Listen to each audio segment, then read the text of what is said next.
Hello and welcome to Real Easy English. In this podcast, we have a real conversation in easy English to help you learn.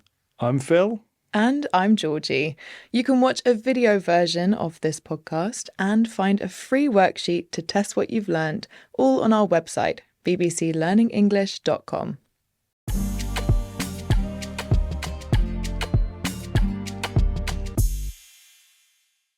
Hi, Georgie. How are you? I'm very well, thank you, Phil. How are you? How was your lunch? My lunch, it was great because I had leftovers from yesterday's dinner. I had potato and leek soup yesterday for Yum. dinner. And that is actually what we're talking about today. We're talking about the evening meal, which we often call dinner, but you might hear people in the UK also say tea or supper.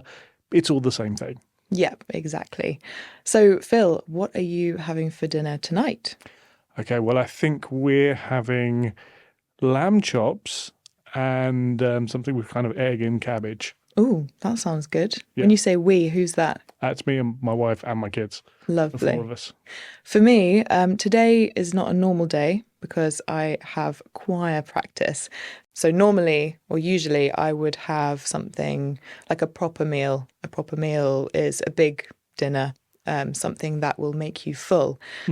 But today I have choir practice, and choir practice is at the same time as dinner. So I'm not sure what I'm going to have for dinner, but I might have something from the bakery that I can walk and eat with, or I could have some snacks at the choir practice. Sometimes they have some snacks there, so we'll see.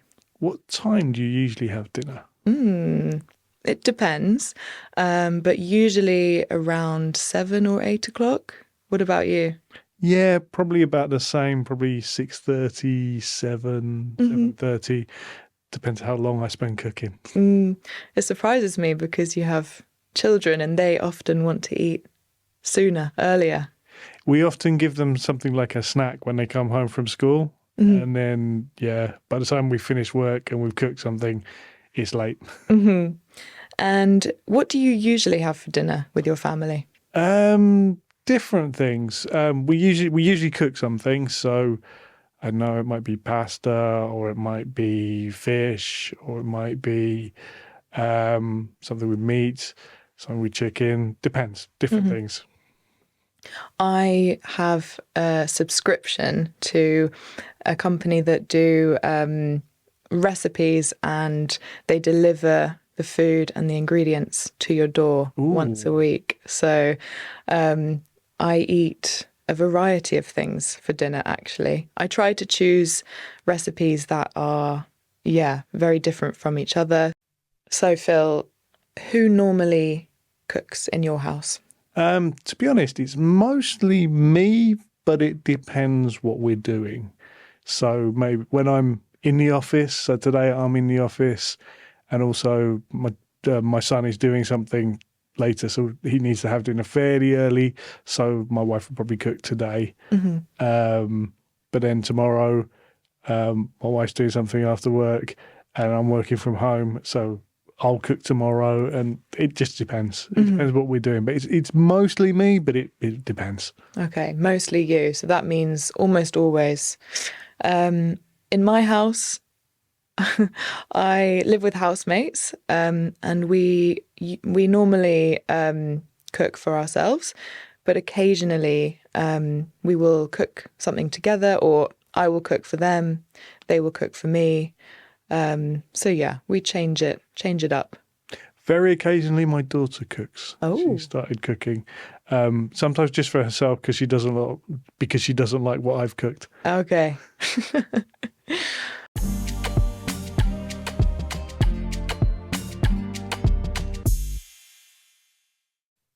Okay, let's recap the language we used during the conversation. We talked about what we'll have for dinner tonight using may, might, and could. And may, might, and could are modal verbs that we use to talk about possibilities. For example, tonight I might eat something from the bakery.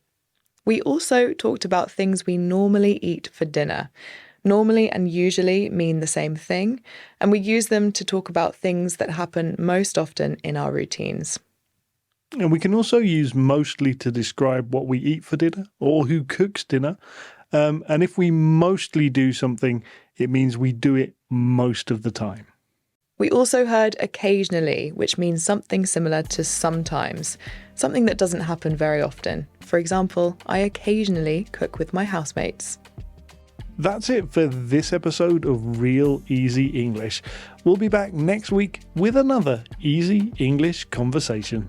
Don't forget to try our worksheet over on our website. Go to bbclearningenglish.com. Goodbye for now. Bye.